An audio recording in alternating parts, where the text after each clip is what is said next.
Video में आज मैं आपको लेकर के आई हूँ एक्टिव वॉइस से पैसिव वॉइस में बदलने के नियम। इसके पहले वाली वीडियो में मैंने आपको एक्टिव पैसिव वॉइस थोड़ा बहुत जो ओवरव्यू होता है मोटा मोटी मैंने बता रखा है, जिसमें कि मैंने कुछ प्रश्नों को हल करवाया था और उनको एक्टिव वॉइस से पैसिव वॉइस में कैसे बदलते हैं उसको बताया था। आज मैं आपको कुछ नियम बताऊंगी। उन नियमों रूल्स को समझ करके आप किसी भी तरह के एक्टिव वॉइस और पैसिव वॉइस को हल कर सकते हैं, आप एक्टिव से पैसिव में चेंज कर सकते हैं। तो आइए हम नियम को पढ़ते हैं और मेरी वीडियो को और एक्टिव वॉइस से पैसिव वॉइस में चेंज करने के लिए, अच्छी जानकारी प्राप्त करने के लिए आप मेरी वीडियो को शुरू से लेकर अंत तक जरूर देखें, तो आपको अच्छे से समझ में आएगा और अच्छा लगे तो आप मेरी वीडियो को लाइक, सब्सक्राइब और शेयर जरूर कीजिएगा। आइए हम स्टार्ट करते हैं अपनी वीडियो। आज बताऊंगी एक्टिव वॉइस से पैसिव वॉइस में बदलने के नियम। साथ में जो टेंसेज मैंने प्रयोग किया है, टेंस के जो हेल्पिंग वर्ब होते हैं एक्टिव वॉइस में, उस टेंस का जो हेल्पिंग वर्ब चेंज हो जाता है पैसिव वॉइस में, उसे भी बताऊंगी। यहाँ देखिए, सबसे पहला हमारा काम ये होता है कि एक्टिव वॉइस के जो वाक्य होते हैं, जैसे आई गो टू मार्केट, इस तरह के कुछ वाक्य होते हैं, तो उसका सब्जेक्ट जैसे हमने लिख दिया आई गो टू मार्केट, ठीक है, या आई ईट फूड, आई ईट फूड, ठीक है। अब इसमें आप कैसे पता करेंगे कि क्या सब्जेक्ट है, क्या वर्ब है और क्या ऑब्जेक्ट है। तो यहाँ पर मान लीजिए कि हमने ये एक्टिव का सेंटेंस बता दिया, ठीक है, यह हमारा एक्टिव, मैं पैसिव इधर बनाऊंगी, ठीक है। अब आप देख लीजिए एक्टिव वॉइस में हमने, अब आप बताइए इसमें कौन सा, एक मिनट, इसमें कौन सा, यहाँ पे जैसे हमने लिखा है एक्टिव वॉइस का वाक्य, ये एक्टिव वॉइस का वाक्य है, इसमें सब्जेक्ट, वर्ब, सब्जेक्ट, ऑब्जेक्ट और वर्ब क्या है। तो सबसे पहली बात ये सब्जेक्ट है, ये हमारा वर्ब है, ये हमारा ऑब्जेक्ट है। ये बात आपको समझ आ गई। अब उसका टेंस क्या है, यह किस टेंस में है, इसमें कौन सा टेंस लगा है। तो आपको सबसे पहले जब भी मिलता है एक्टिव वॉइस का सेंटेंस, तो उसमें आप सब्जेक्ट, वर्ब, ऑब्जेक्ट और टेंस जरूर पता कर लीजिए, पहला नियम। तो अब जैसे हम इसका पता करते हैं, हमारा सब्जेक्ट क्या है आई, वर्ब क्या है ईट, फर्स्ट फॉर्म और ऑब्जेक्ट क्या है फूड। यह किस टेंस है, मैं खाना खाता हूँ, मीन्स मैं भोजन करता हूँ। तो आप बताइए यह तातेती प्रेजेंट इंडेफिनिट टेंस का वाक्य है, तो आपने टेंस भी पता कर लिया। तो इस टेंस को हम किस टेंस में बदलेंगे इसे देखेंगे, ठीक है। तो पहले पता कर लिए, तो अब यहाँ के बाद मैं यहाँ एक बार बता दूं, प्रेजेंट इंडेफिनिट टेंस का है, ये मैंने बताया। तो प्रेजेंट इंडेफिनिट टेंस का जो एक्टिव वॉइस होता है, उसका हेल्पिंग वर्ब डू और डज होता है। इसे हम पैसिव वॉइस में जब बदलते हैं तो प्रेजेंट कंटीन्यूअस टेंस में बदल देते हैं और प्रेजेंट कंटीन्यूअस टेंस के helping verb is and are लगा देते हैं। तो कैसे इसको लिख देंगे, तो पहले हमें अगला है, यहाँ पे स्टेप बता दें।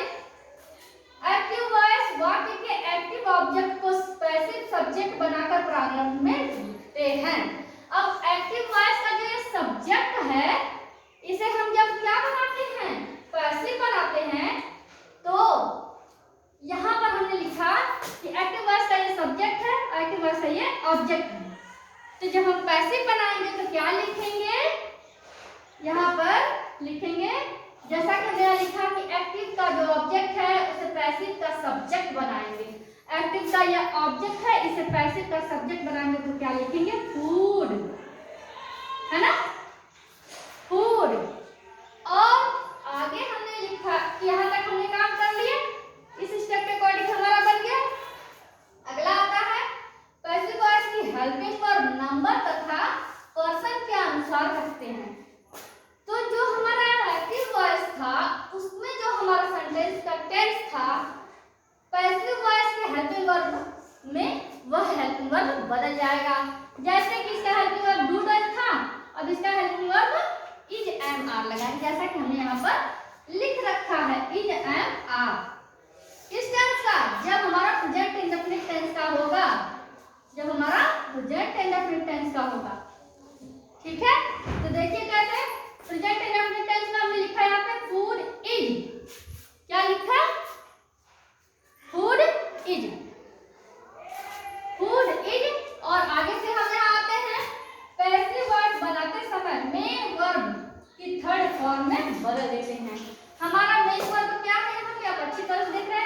वर्ब दिए हैं और ये V1 है। लेकिन जैसे ही ये यहाँ आएगा इसमें पैसिव वॉइस में, तो ये हमारा eat, ate, eaten, EATEN, eaten, और ये हमारा क्या बन गया, वर्ब का तीसरा फॉर्म।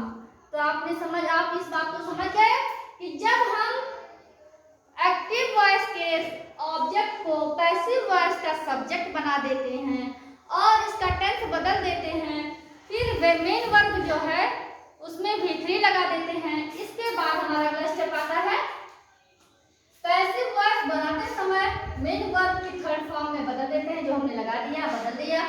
इसके बाद प्रीपोजिशन बाय लगाते हैं। अब हम यहाँ क्या लगाएंगे, बाई लगा दिया हमने, बाई।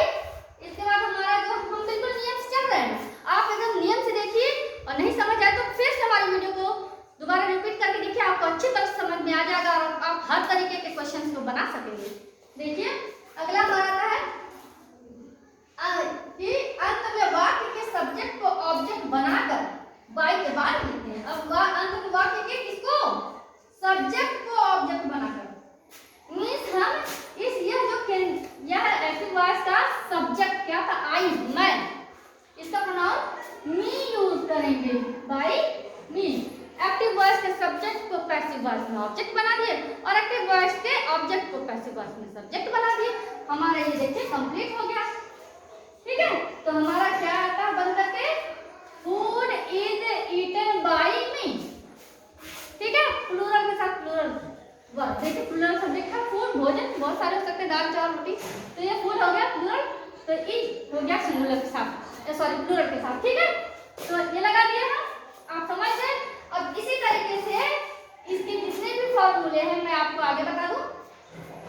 प्रेजेंट इंडेफिनिट टेंस का यदि कोई वाक्य एक्टिव वॉइस में है तो उसकी क्रिया जो होगी हेल्पिंग वर्ब, सहायक क्रिया डू डज होती है, इसे हम बदल देते हैं इज, एम, आर, जो कि प्रेजेंट कंटीन्यूअस टेंस का है। फिर प्रेजेंट कंटीन्यूअस टेंस की यदि कोई जो हेल्पिंग वर्ब इस्तेमाल हो रही है एक्टिव वॉइस में, इसका helping verb is, am, are होता है, जिसे एक्टिव वॉइस से पैसिव वॉइस में बदलते समय हम उसकी क्रिया is being, am being, are being कर देते हैं।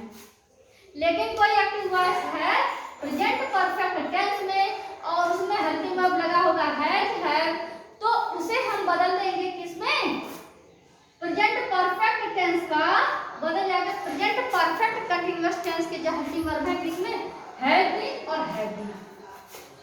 आगे आता है पास्ट इंडेफिनिट टेंस का अगर आती है कोई हेल्पिंग वर्ब या कोई वाक्य एक्टिव वॉइस में पास्ट इंडेफिनिट टेंस का है, तो जब उसका पैसिव वॉइस बनाएंगे तो पास्ट इंडेफिनिट टेंस का हमारा होता है डिड, हेल्पिंग वर्ब डिड होता है, और इसका क्या हो जाएगा हमारा हेल्पिंग वर्ब वाज, वेयर, कब, जब हमारा पैसिव वॉइस बनेगा। पास्ट कंटीन्यूअस टेंस का यदि है या वाज, वेयर, तो हमारा एक्टिव वॉइस वाज और वेयर होगा, वाज वेयर होंगे हमारे हेल्पिंग वर्ब एक्टिव वॉइस में, और उसको जब पैसिव वॉइस में बदल देंगे तो वह उसी टेंस में बदलता है, बस इसमें वाज या वेयर लगाते हुए प्लस बीइंग लगा देंगे, ठीक, इस प्रकार से इज बीइंग, एम बीइंग, ठीक है। लेकिन पास्ट परफेक्ट टेंस का यदि है, पास्ट परफेक्ट टेंस का आप बताइए हैड होता है, यहाँ पर हैड हो जाएगा, ठीक है। तो यह हैड क्या बदल जाएगा पास्ट परफेक्ट कंटीन्यूअस टेंस में, तो हैड बीन और हैड, ठीक है, यह हैड बीन लग जाएगा, ठीक है। तो पास्ट परफेक्ट टेंस का है यदि, तो पास्ट परफेक्ट कंटीन्यूअस टेंस के हेल्पिंग वर्ब बन जाएंगे हैड बीन में। फ्यूचर इंडेफिनिट टेंस का हेल्पिंग वर्ब होता है शैल और विल होते हैं। लेकिन यदि future indefinite tense active voice में है तो हमारा जो पैसिव वॉइस होगा वह हमारा किसमें हो जाएगा, फ्यूचर कंटीन्यूअस टेंस में। फ्यूचर कंटीन्यूअस टेंस का हेल्पिंग वर्ब क्या हो जाता है, शैल बी और विल बी। यहाँ तक आपको समझ आ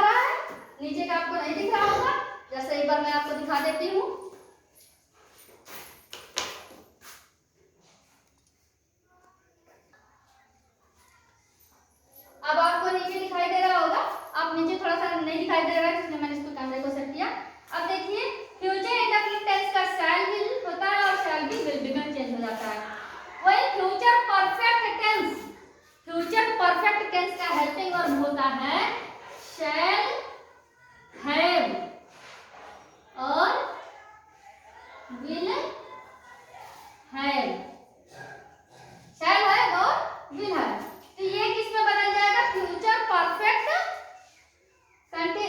परफेक्ट कंटीन्यूअस टेंस के हेल्पिंग वर्ब आ जाएंगे जब हम इसे पैसिव वॉइस में चेंज करेंगे। तो क्या होते हैं हेल्पिंग वर्ब इसके? शैल हैव, बीन और विल हैव बीन। ठीक है,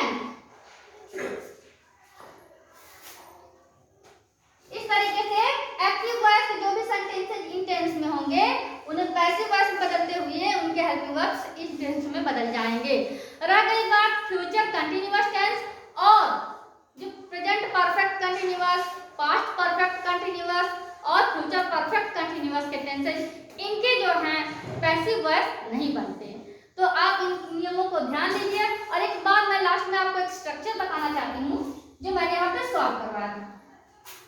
पैसिव वॉइस का स्ट्रक्चर, पैसिव वॉइस जब बनाते हैं तो पैसिव का सब्जेक्ट बनाते हैं जो कि हेल्पिंग वर्ब, जो कि हमारा एक्टिव वॉइस का ऑब्जेक्ट होता है। उसके बाद हेल्पिंग वर्ब लगाते हैं, फिर मेन वर्ब मतलब जो वर्ब का थर्ड फॉर्म लगाते हैं, verb main verb, M for M, M for main, B for verb, by लगाते हैं, बस पैसिव का ऑब्जेक्ट लगाते हैं। ये हमारा इसका स्ट्रक्चर है।